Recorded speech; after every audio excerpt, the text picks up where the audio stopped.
Welcome to the show, Miss Bayang Barrios. Thank you for joining us today. Good morning, everyone. Thank you. Good Thank you. morning. Miss Bayang, you were born in Bunawan, Agusan del Sur. You're of Manobo origin. Can you describe yung Manobo culture for us and, growing up in Bunawan and how that shaped yung music mo, yung language mo? Yes, isang Manobo na galing sa Agusan del Sur, sa Bunawan. Nung bata pa ako, matagal na yon. Sobrang. Parang not too long ago naman po. Oh. Kasi nag-iiba na yung ngayon, may social media na. So, nung time na yon, Iba wala na yung pang TV. panahon. Yes, walang TV, radio, monitor lang, yung maliit transistor. Yeah. Ayun lang yung ginagamit namin, naririnig namin sa kapitbahay. Bilang isang Manobo, na-experience ko pa rin yung merong mga rituals at lalo na pag may mga good harvest. Tapos yun, kami, may gathering, yung mga elders para mag-alay ng magandang blessings na nangyari sa community.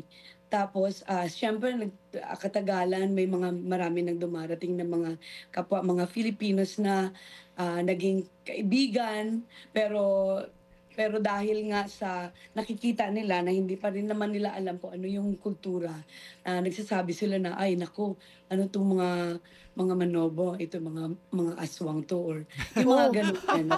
Oo. Okay. Kasi nakikita nila na nag-iihaw ng baboy, nag-iihaw ng manok, minsan inaalay yung dugo, inaalay yung. So yun yung kultura na nakikita nila. Katagalan, parang iniiwasan ko na matawag na Manobo ako. Kasi para sa isang batang maliit pa lang na walang alam na ito pala ay discrimination. Oo. Parang ayoko nang matawag na gano'n. So, unti-unting sinabihan ko ang sarili ko at na ayokong maging ganyan dahil sinasabi nila mabaho ako or aswang ako, anak ko ng aswang. Ayun, katagalan. Tapos hanggang lumaki na at nakakatuwa nga kasi after that, nababalik ako doon sa kung ano yung meron kami na naging kasama ni Joey Ayala nung naging college na ako sa Davao. Yes. Opo. From Bunawan, napunta ako sa Davao. Tapos nabalik kay Joey na into this kind of music. Parang binabalik ako, unti-unti akong binabalik doon. So hanggang katagalan, niyayakap ko na kung ano yung pinanggalingan ko. At ngayon nga, ito na yung ginagamit kong tunog. Ito yung dahilan bakit meron akong ganitong, kung ano meron ako ngayon na musika. Miss Ayun. Bayang, napakaganda ng shift from avoiding yung roots nyo po to finally embracing it. At napaka-importante yung role ni Sir Joey Ayala when it comes to yung pag-embrace mo sa identity nyo po. Ano po sinabi niya sa'yo? What was the biggest moment na feel mo talaga, I should not hide from what I am? Actually, pinapakilala niya ako during, yung ini-introduce niya ako, parang unti-unti kong nasasabi sa sarili, parang, oo nga no, bakit ko ito itinitatwa? Si Joey nga sinasabi niya, ito si Bayang galing sa Mindanao, galing din sa Manobo, at ang kanyang pangalan ay nanggaling sa ating pambansang awit, yung Lupang Hinirang, yung first word dahil nga ito yung parang tradisyon na ano. Tapos mas nakuha ko pa yung yakap dahil yung mismong audience yung nagtatanong. Pag ginagawa ko yung nagsasayaw ako or ginagamit ko yung instrumento, nagtatanong sila, Bayang, ano ba yun? Anong pangalan nung ginagawa mo na yun? Ano ba yung kanta nyo, para saan ba yun? Like, nakanta kami ng Agila, may word doon na Kasi ano siya yung agila unti-unti nang nawawala. Opo. So dahil nawawala na rin yung puno.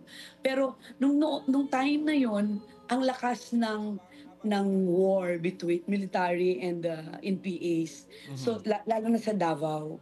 So yung interpretation nila dun sa song parang ganun. Sabi ko nagtanong ako kay Joey, ano ba ang agila? Ano ba ang kanta na ito? Sabi niya, yung agila natin, unti-unti nang nawawala. Nawawala na yung kabundukan, nawawala na yung kalikasan, nawawala na yung puno kung saan sila nakatira. So yun lang yung meaning talaga nun.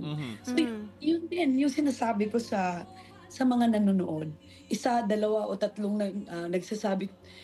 lumalapit sa akin. Parang ang laking tulong nun para bumalik kung saan man nanggaling yung aking sa pagkabata. So yun, yung audience mismo. Miss Bayang, ano nga sa musika mo, through your music, very vocal ka about your social and environmental issues na mention mo nga yan, especially those affecting yung indigenous communities. Ano yung mga real experiences ng Lumad community when it comes to yung militarization, land grabbing, killings, and other forms of violence? Mas na-experience ko pa ang yung caught in between or yung mga katutubo at saka yung land grabbing. Kasi doon sa amin, nung bata pa ako, bibigyan ka lang ng sardinas or bibigyan ka lang ng dilata na galing sa Opo. parang malaking bagay na yun para sa mga lumad nung time na yun dahil i-exchange lang sa manok. O yan na, nakukuha na kaagad yung lupa ng mga katutubo. Wow. Yes, na dahil nga sa hindi pa na-educate. Pero ngayon ang dami ng mga kapwa lumad na nag-aaral, yung ngayon nga marami ng doktor, marami ng abogado, teachers. So unti-unti nang nagkakaroon ng pagbalik ng pagkakilanlan sa mga katutubo. Kaya ang laki na ng pagbabago din. Marami pa rin lalo na yung discrimination. Meron pa rin yan. Oo. May mga communities pa rin na pumupunta yung lumad sa school at nadidiscriminate ng kapwa rin ng mga estudyante dahil nga hindi na-educate yung mga kabataan na merong ganitong klaseng Mismo ang mga parents yung magsasabi, huwag mo na lang sabihin na galing ka sa Manobo or galing ka sa Lumad community para hindi ka naman. Kasi huminto sila sa pag-aaral dahil nga doon. Parang bullying ang nangyayari. May discrimination po talaga. Yes, meron kasi like nung isang araw nagsasalita ako doon sa Pampanga sa mga estudyante, sa mga Gen Z, wala na silang alam na may mga katutubo na nandito sa Pilipinas.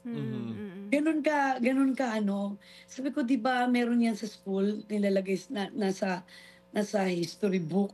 Meron pa bang history ngayon na nagkakaroon nandoon din ang mga kwento ng mga lumad. Hindi na nila alam. Grabe mga Gen Z, no, Miss Bayang?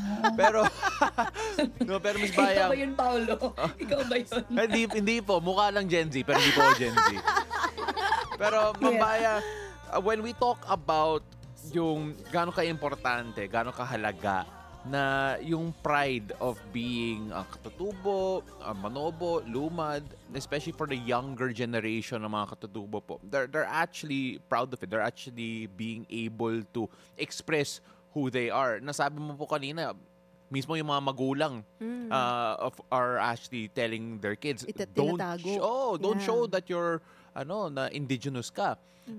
Anong mensahe niyo po to those who went through the same thing you did po, and you felt that you had to hide yung pagiging manobo nyo po, but then eventually found strength in that instead. Anong mensahe niyo po?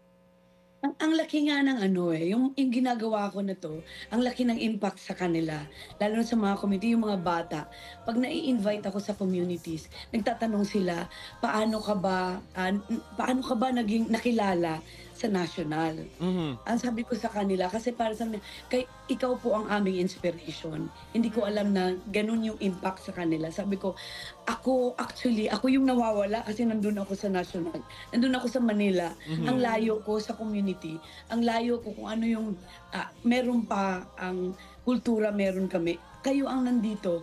Kayo yung napakaswerte. So, sabi ko sa kanila, yung ating lengguwahe, wag nating kalimutan. Yung ating kultura, wag nating kalimutan. Kasi ito yung ating ID para magkaroon tayo at makilala tayo ng community, ng ating lipunan, ng Pilipinas, sabi ko sa kanila. Kaya, patuloy lang tayong gumawa at huwag nating kalimutan kung ano ang pinanggalingan natin.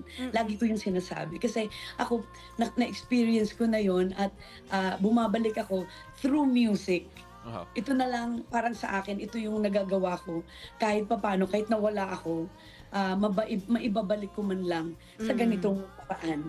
Miss Opo. Miss Bayang, you mentioned it a while ago and we have to jump in dahil mention mo nga na national na yung reach nyo po. And very mainstream. In fact, we have to talk about Tadhana, to be honest. Yes. Because marami magalit kung if we don't talk about Tadhana, especially the fact na napaka-unique siya, Ann. Yeah, it's the main theme of Encantadia or Encantadia. Encantadia, which is Yes. unique because it features just a single note chanted. Ano pong kwento behind that? Ang kwento nito ay ano lang siya, yung parang yung kaibigan ko, inareglo, nilapitan ng GMA. At sabi niya, Bayang, meron kaming project na ganito. Sabi ko, sige, go tayo. Kasi chanting naman ay ordinary sa akin yun. Parang pupunta kayo sa communities, routine niya ng mga elders na kahit na may dumarating na bisita, nagcha-chant na yan, nandito na sila. Yung parang, pero sa lengguwahe namin, kung ano yung lengguwahe ng community na yun. Nandito na sila, may dala silang mga regalo, yung parang ganon. So, pagdating ko doon sa studio, hindi ko pa alam kung ano yung project talaga, kung ano yung ano. Ang sabi ko lang, ano ba ang feel nung kanta? Ano ba ang dapat kong i-chant? Ano yung feeling? Ang sabi nung aking kaibigan, si Alan, sabi niya, Bayang ginahasa na kabundukan. Na nagagalit ang inang kalikasan na nawala na, namamatay na yung parang nangyayari sa yung nangyayari ngayon, lalo na sa Cebu, yung bumaha at winasak lahat kung ano yung meron ang sangkatauhan, yung mga tao. So ganun lang Bayang. So yun yung yung galit ni inang kalikasan, yun yung sinan ko. Huwa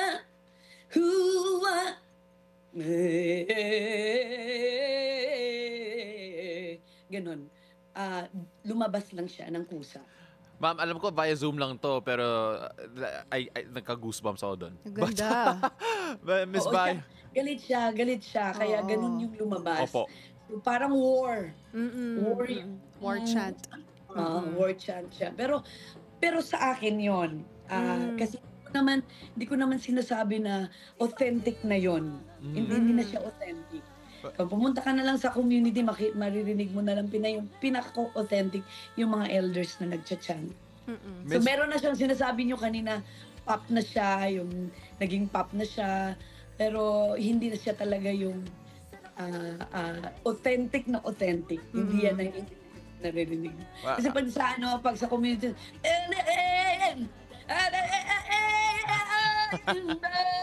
Grabe, tumatagos Diba? yung emotion through the Zoom call eh. Miss Bayang, ramdam na ramdam namin yung lahat ng emosyon niyan through your chanting. It's amazing. Miss Bayang, of course, I wish we had more time to talk to Oo you nga because at the eh. same time Sana, rin. sana next time dyan kami at yung full band talaga, yung the Oo, whole Game yes, po. please. 100% Schedule game. natin yan, Yes Miss po. Bayang. But at the Yes, so moment sure. po, we're going to have to wrap things up and we do always do it in a unique way and I think ma-enjoy niyo po yung question na to. And take it away. Yes, Miss Bayang, our show is called Beautiful Day. What makes your day beautiful? What makes my day beautiful because I'm here para makakwento ng kung anong kwento ng mga katutubo na katulad ko. Marami Oh pong my gosh, salamat. yeah. Once again, the legendary Bayang Barrios. Thanks so much for your time, Miss Bayang. We can't wait to hear your voice live. Live Here dito. sa PNC Studio very, very Opo. soon. Thank you, Miss Bayang. Maraming salamat at mabuhay po kayo. Maraming salamat, Miss Bayang. And Wow. so excited. Goosebumps. So excited for to have her here live. Maraming salamat po.